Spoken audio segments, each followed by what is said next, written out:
Bismillahirrahmanirrahim. Assalamualaikum warahmatullahi wabarakatuh. Jadi insya-Allah hari ini kita akan sambung lagi dengan bacaan hadis harian kita, iaitu dengan membaca hadis daripada 40 hadis yang disusun oleh Imam Nawawi. Bismillah, alhamdulillah, Allahumma salli ala sayyidina Muhammad. Hadis ke-6.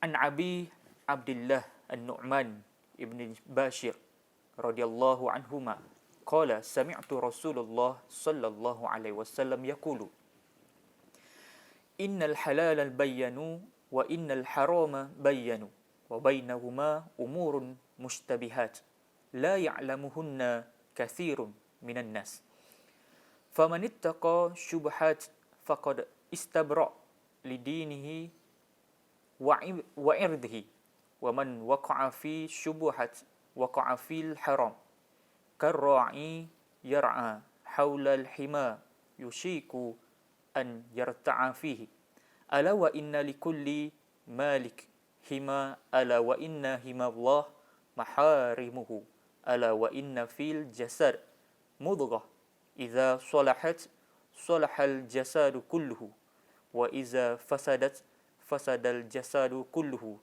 ala wahiyal qalbu.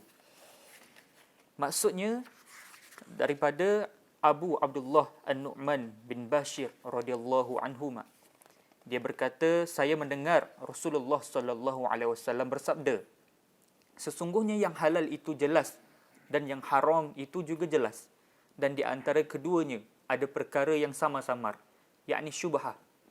Kebanyakan manusia tidak mengetahuinya, maka barang siapa menjaga dirinya dari yang samar-samar itu, bererti ia telah menyelamatkan agama dan kehormatannya. Dan barang siapa terjerumus dalam kesamaran itu, maka ia telah terjerumus ke dalam yang haram. Seperti penggembala yang mengembala di sekitar kawasan larangan, maka hampir-hampir dia terjerumus ke dalamnya. Ingatlah, setiap raja memiliki kawasan larangan, dan ingatlah bahawa larangan Allah ialah apa-apa yang diharamkannya. Ingatlah bahawa dalam jasad ada seketul daging, jika ia baik, maka baiklah seluruh jasadnya, dan jika ia rosak, maka rosaklah seluruh jasadnya. Ketahuilah bahawa seketul daging itu adalah hati.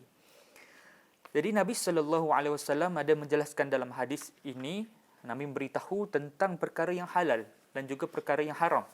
Dan seterusnya Nabi juga menceritakan tentang perkara yang sama-sama, iaitu yang kita kenali sebagai syubhah. Jadi untuk kita tahu bahawa berkaitan dengan hadis ini, jelas bahawa yang halal itu adalah jelas dan yang haram itu juga adalah jelas. Maknanya apa yang diperkatakan ataupun disimpulkan pendapat-pendapat daripada ulama bila mana dia keluarkan arahan ataupun fatwa berkenaan dengan halal haramnya, maka ianya jelas. Jadi kita boleh mengetahui perkara itu dengan jelas bahawa benda ini, sesuatu benda ini halal dan sesuatu benda ini pula haram. Tapi ada beberapa perkara yang mana kita sama-sama, jadi kita tak tahu wa bainahuma, maknanya benda itu berada pada antara halal dan juga haram, maka itu adalah dikenali sebagai syubhah. Jadi perkara syubhah ini benda yang macam beritahu tadi, dia berada pada pertengahan antara halal dan juga haram. Jadi kita tak tahu nak menentukan dia berada dalam kategori yang macam mana. Jadi benda ini adalah perkara yang sama-sama. Jadi Nabi SAW mengumpamakan syubhah ini dengan dua perkara. Yang pertamanya, Nabi SAW memberitahu bahawa perkara syubhah ini ataupun perkara sama-sama ini, Nabi memberitahu bahawa ianya adalah seperti penggembala yang menggembala di sekitar kawasan larangan, maka hampir-hampir dia terjerumus ke dalamnya. Jadi kalau kita tahu makna daripada perumpamaan Nabi ini, kalaulah kita sebagai pengembala membawa ternakan kita, contoh kita bawa kambing kita, jadi kita berada pada kawasan kita yang mana rumput-rumput mungkin boleh dimakan sebabnya ianya adalah halal untuk dimakan oleh ternakan kita. Tapi nak jadikan ceritanya ianya menjadi syubhah adalah bila kita berada pada kawasan yang dekat dengan kawasan larangan. Maknanya kawasan itu adalah kawasan yang haram. Jadi kita antara halal dan juga antara yang haram, kita berada di tengah-tengah. Kita bawa kambing kita itu berada di tengah. Contohlah, kalaulah kambing kita ini ada puluh-puluh, ada ratus-ratus. Tak mustahil untuk seekor ataupun dua ekor akan termasuk ke dalam kawasan yang dilarang, kawasan yang haram. Jadi perkara inilah yang kita sebut bahawa syubhah itu kita perlulah untuk elakkan daripada kita berbuat. Jadi ulama menggariskan jika sekiranya kita meninggalkan perkara yang syubhah ini, maka kita termasuk dalam kategori orang yang wara'. Jadi kita menjaga agama kita yang macam Nabi SAW jelaskan, kita menjaga agama kita dan juga kehormatan kita bila mana kita menjauhi perkara yang syubhah tadi. Jadi insya-Allah sama-samalah kita mengelakkan diri kita daripada berbuat ataupun termasuk dalam kategori syubhah ini, kerana untuk menjaga kehormatan dan juga agama kita.